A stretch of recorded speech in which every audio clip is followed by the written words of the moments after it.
I'm Chris.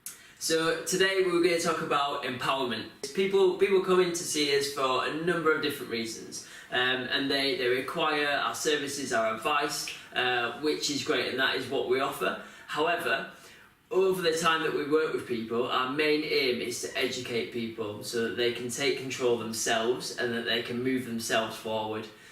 We never aim to have someone within our services, that require to come in and they need us, and that's not the way that we want it to be. We want them to become self-sufficient and that they can actually plan their own journey and help themselves to move forward.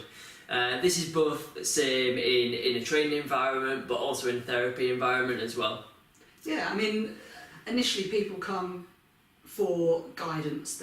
They don't know how to do something, or they're not too sure what approach to take.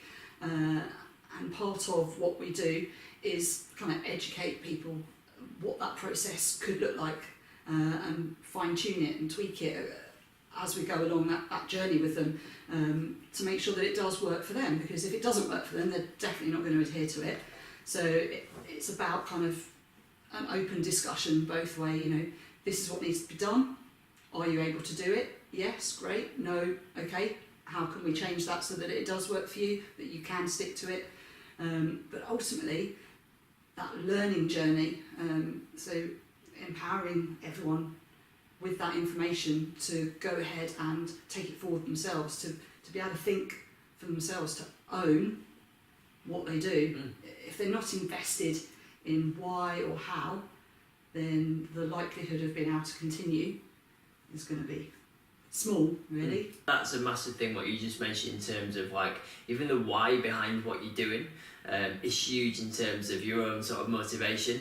If you find that you're needing people to constantly motivate you, constantly all the time, it's not a great place to be. So this is where the help and advice will come in. So actually we can keep sort of reminding people about why they're doing it and helping them to move forward.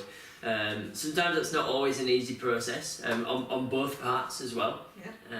But it's something that does need doing, and essentially becoming more self-sufficient within your environment, within your own life, helping to fit things into your life, and just becoming, just taking that ownership and making sure that you can move yourself forward as well. It's massively important. Yeah, I mean, within the industry, I think as personal trainers, we've definitely got more of a coaching role now. Yeah.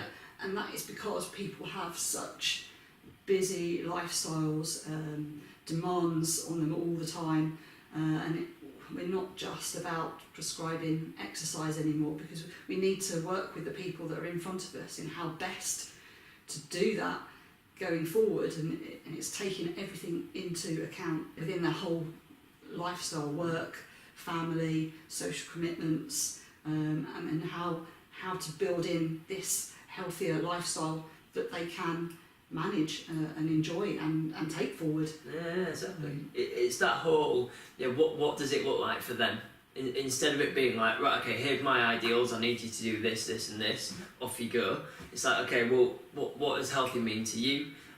You need to get to this place, like how does that fit into your life? So a lot of the time actually we can ask people that as well, and be like, right, okay, so I want you to tell me, how are you going to fit this in? How is this going to look, and how do you know when you've got there? So that's really in terms of when you're setting your goals, part of it is actually, how will you know when you get there? And if you know that in your mind, and the clearer that is, and making it more specific, the easier it becomes to actually plan the steps and how to move forward. You can follow us on our social media links below, subscribe to our channel, give us a thumbs up, and we'll see you next time. Bye. Bye.